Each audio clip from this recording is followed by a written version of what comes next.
What's up, Kaijudo duelists? Poji Force here, bringing you a narrated video duel showing off Nathan on the right versus myself on the left. Saberbolt, Dark Saberbolt versus Andromeda Control.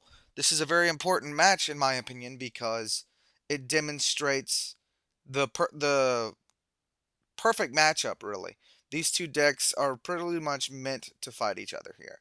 Andromeda Control is really dominant in the meta right now. Andromeda is a very powerful card, and the deck is really designed to stall out and slow down your opponent at every turn, so that way you have time to respond to their threats and deal with them accordingly. Dark Saberbolt, on the other hand, is all about pushing aggressive, dropping big guys as early as turn 4, and keeping up that board presence while dealing with your opponent's threats in hand before they even get the chance to play them. Now, again, as I said, Andromeda Control has been really powerful and dominant in the meta right now. So it's really interesting to see a deck that can really compete head to head with Andromeda. Um, I believe it was Christian who tweeted a few weeks ago about how Andromeda, there were 10 Andromedas in top 4, and he wasn't sure how he felt about that. And then Gavin Verhey jokingly responded to his tweet saying, someone isn't running enough Andromeda. So Andromeda is a really powerful deck type right now, but we're starting to see some decks rise up to the challenge. Dark Saberbolt, which Nathan is playing on the right there, is one of those decks. How Dark Saberbolt works is that it's like the usual Saberbolt build, with Nature playing Sabertooth for early aggression, building up with a mana ramp to Bolt Tail later on in the game to keep those big heavy hitters coming out. But it also runs dark cards such as Razor Kinder Puppet and Skull Shatter, because the thing about dragon decks is that they sit on their hands. If they have a big dragon in hand, they usually sit on it and hold on to it until they can use it. So by having Puppet and Skull Shatter, you can take care of those cards because they'll be sitting in their hand, and you just take those cards out of their hand. You don't have to worry about it anymore. Nathan's showing off what Saberbolt's meant to do with the turn 4 Sabertooth. Right now, all I have on board is two turn 3 creatures, Nyx and Star Lantern. Star Lantern is an interesting card because it's become a lot more usable recently in recent days. Before DSI, 6 DSI dropped, um, Star Lantern didn't see much play. For that matter, neither did Death Smoke, but with all these big dragons that come out, see, for example, just right there, Nathan just used Death Smoke on the Lyra I just played. So, Nathan's already taken 2 shields. I have 2 creatures on board. I'm still trying to stall off. I don't want to. I don't know what I have in my hand at this point, but and then I puppet him. All right. So I got the puppet out before he did, and I take his puppet out. So I saved myself a little bit of trouble there, but I still have to deal with that Sabertooth, and I currently just don't have a means to do it. Now at this point, I can't let him take any more shields because I've already let him take 2, so I block with the Star Lantern. And this match honestly was recorded some time ago, so I don't remember exactly my thought processes at this point. So I do a Lux into another Lyra and hold it down again. And really, it's because of this Saberbolt matchup that I'm starting to see value in what Christian was saying. Instead of 3 Star Lantern, run 2 and run 3 Gloomhollow. Because that's the whole point in running Gloomhollow, is to stall out Sabertooth. Because if you don't have the Bone Blades and they have the turn 4 Sabertooth, there's a Gloomhollow there, thankfully, though, and he's probably going to kill it. I've got a really big board on this at this point, and I probably should have been swinging at this point. Nyx. Yeah, that was my mistake here. I should have been attacking, and now he's about to Skull Shatter me for 1. It was a Terror Pit. Block with Gloomhollow. Logo Scan.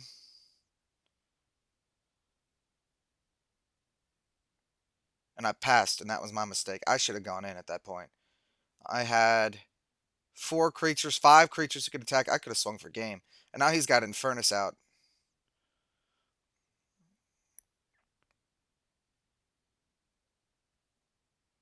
That was my mistake. Okay, so he double breaks. I let the Star Lantern, I let the thing through which was another mistake because next turn when Infernus attacks, he can stop the Star Lantern. I made a lot of play mistakes. I apologize for that. I should have done better. That's another thing about watching these videos way after the fact is that you make mistakes that you didn't even realize you had made. And yeah. So the trick now, the thing about Dark Saberbolt is that it makes um, decks like Andromeda have to push in sooner than they probably would be comfortable doing. But at this point, he's got 3 double breakers in play. I can only kill one of them.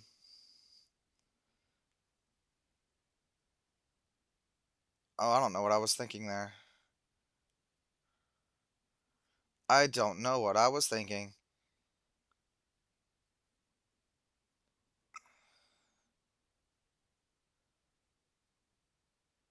Yeah, I should have won that one. Oh well. That's what happens. Important lesson number 1. If you're running Andromeda and you see a field like that, I had like 6 creatures on the board. I could have gone for game a long time ago. And I should have. I should have. I'm mad that I lost that game. Oh well, that's how it goes. So while we're setting up for game 2, just want to talk a little bit. So I hope you enjoyed the little bit of extra that I had at the beginning. I'm trying to do more with editing here, trying to make things a little more professional, a little more interesting to look at, less raw, more processed, more finished, more good, you know? Like for example, part of the reason I'm doing this voiceover is because it's a form of quality control because people talk when they play. There's talk that happens in the background and sometimes you don't want everything you say to be shared with the world. So, I'm not even sure what the audio was for this, but I felt it was more appropriate to do a voiceover and just talk with you guys while this match was going on. It's a learning experience for me, I tell you that much. Should be a learning experience for you guys too, because Dark Saberbolt is the optimal deck to run against Andromeda. Interestingly enough, Dark Saberbolt tends to lose to Monofire Rush because Monofire Rush is faster.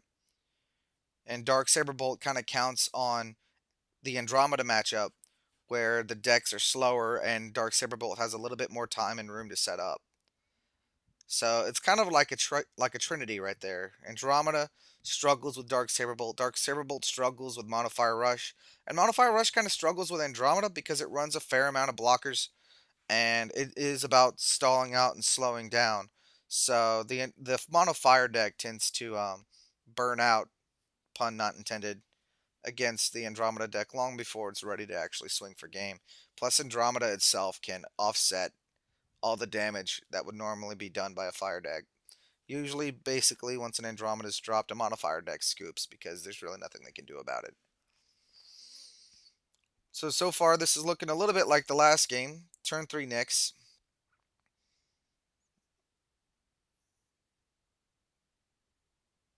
And I already have a Lyra out on board. But it looks like Nathan did not have the turn 4 Sabertooth this time, thankfully enough. He's puppeting me early, though. And he's got a lot of cards to choose from. And he picks my puppet, so I can't puppet him back. Nathan loves his turn 6 puppet. If he can turn 6 puppet, he will. So I'm going digging.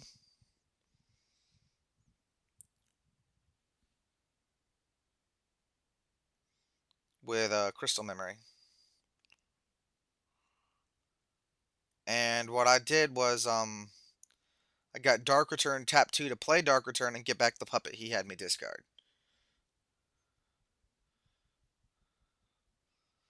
Because Razorkinder Puppet is really good right now.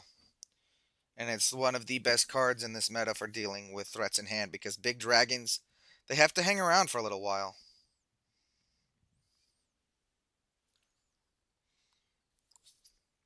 And Nathan hits the unlucky Stormspark Blast, making his puppet extremely vulnerable to a counterattack. Now I've got 7 mana, and I play 6 to puppet him. And I think there's an Infernus in there and a Skull Shatter. And I take the Skull Shatter because I see he's only got 7 mana. So next turn he probably could have played the Heal of Flame and mana and then hit me for but instead he goes the Bolt Tail and he kills the Lyra, which was upsetting. And I know that he has the Infernus in hand as well. So I play a mana, and I've got 8, and I Skull Shatter for 2, which is Infernus and Sabertooth. I had to do that because Infernus is another very powerful card, and not one that uh, Andromeda decks can handle easily. So I Terrapit the Boltail. Nathan's top decking now, and he's got 8 mana.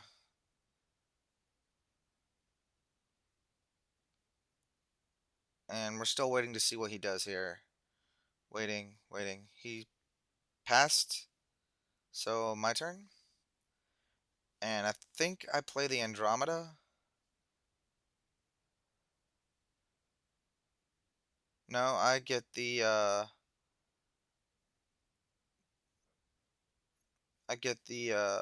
Keeper of Dawn for the Skull Shatter. I don't know why I didn't just Andromeda. So he tops a Death Smoke and plays it immediately on the Keeper.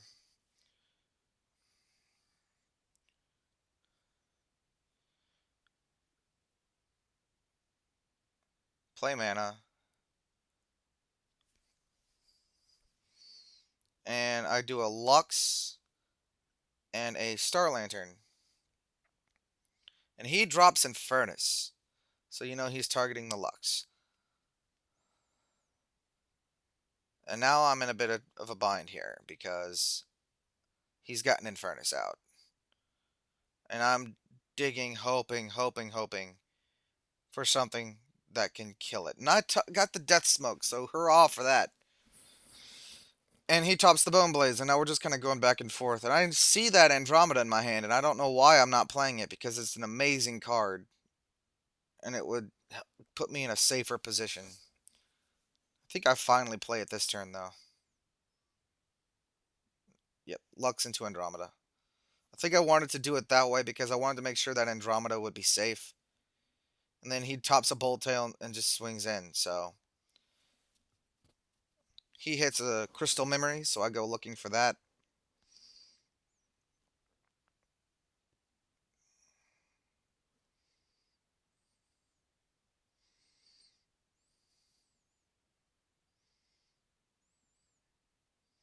And I don't remember what I got with that Crystal Memory, but I'm sure we'll be seeing it here soon enough. But I got a much better board position here because that Bolt Tail isn't going to be living much longer. Nathan has no hand. I would like to keep it that way, but there's really nothing that can retroactively get rid of cards in hand except for Gigastand. Thinking, thinking, thinking. Thinking, thinking, thinking, thinking, thinking.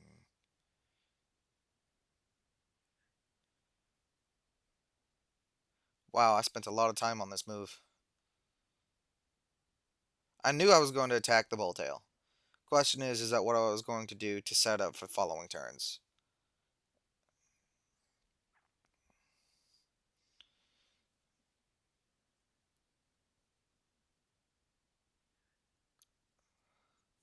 Right, so first Gloom Hollow, and then Dragon of Reflection so I can arrange some shields. Kill the Bolt Tail.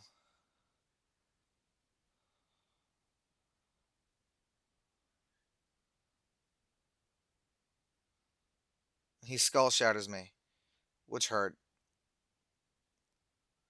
So my turn again. He's just top decking. I Lyra, and at this point I really I really should have been swinging for shields. I should have been. And I'll let him take them. So there's a Terra Pit.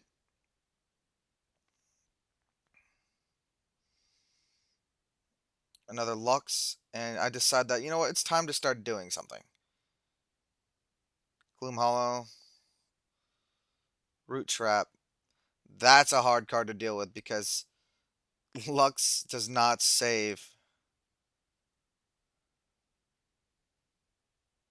Um, so it's amazing what can happen.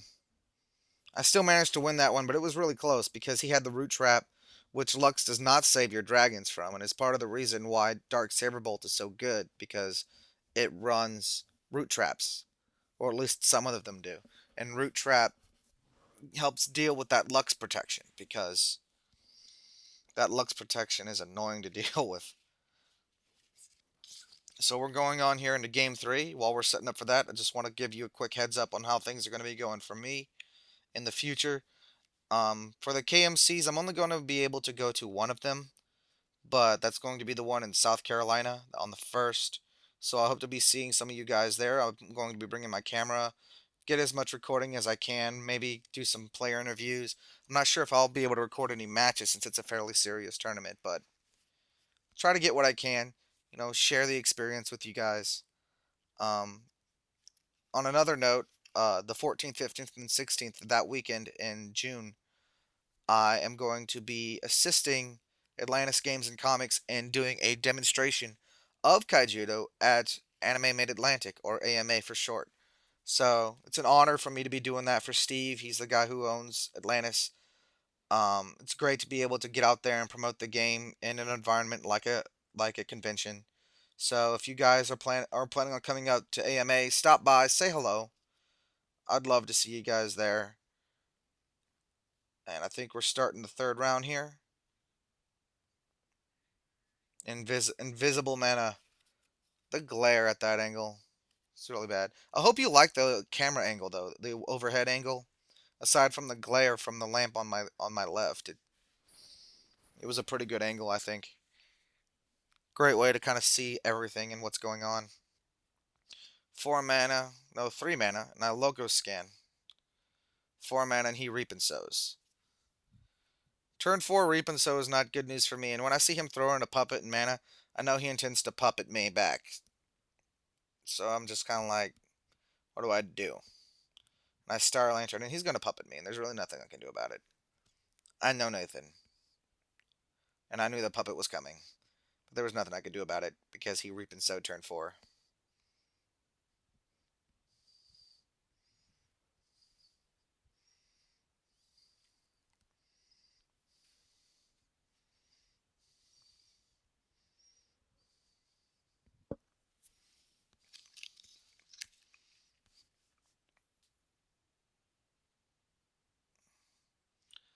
And desperate for some usable cards, I Keeper of Dawn, the logo scan back, and prickle back straight into Flame Spike. I block with the Star Lantern to tap down his puppet so I can at least kill something. What's funny is that as soon as I get the logo scan back, I get another logo scan. So I play the Lyra and I hold down his Flame Spike, and he Skull Shatters me. And he has no cards in hand, so I just put the puppet in mana and hope he doesn't top anything fantastic. So he double breaks. Nothing I can use. Tap 3 for Nyx, and 3 for Star Lantern. Just really stalling out right now. He's going to attack. I'm going to block with the Star Lantern.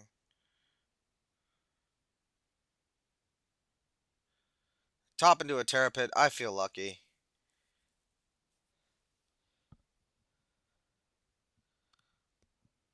And he Death Smokes my Lyra.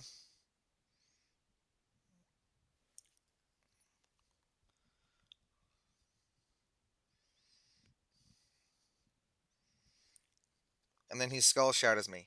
That's 2 Skull Shatters in a row now, I think. The deck only runs 2 Skull Shatters, but yeah.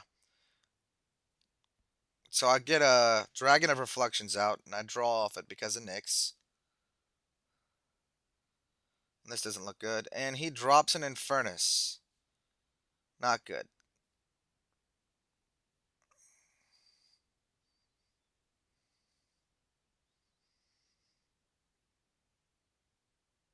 And I Dark Return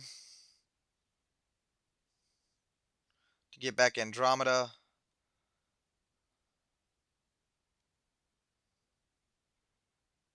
And he has the Heal of Flame. Now the one shield that that was, I knew it was a Storm Spark Blast.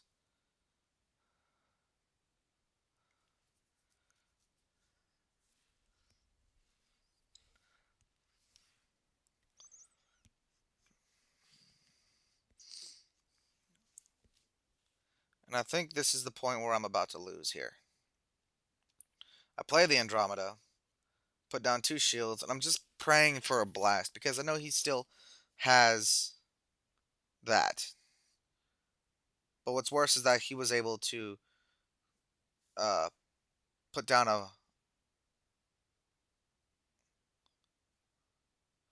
It was a Terra Pit, and unfortunately I had to do it to the Heliflame just to survive. And then also a Crystal Memory.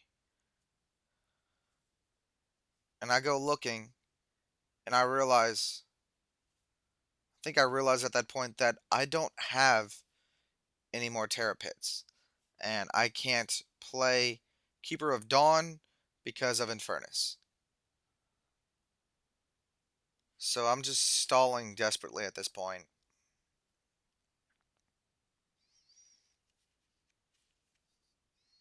Because I'm pretty sure he Skull Shattered a Terra Pit. And then I've played 2 of them, and I think at this point I just don't have the pits anymore.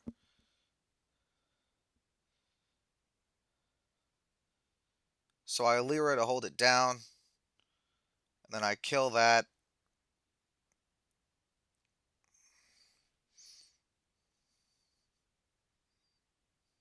My mistake was not swinging in with the Andromeda. I probably could have still won. So important lesson, people. Just because you're playing Andromeda doesn't mean you don't attack.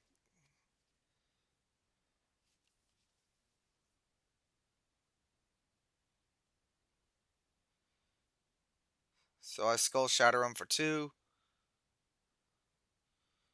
And moral victories.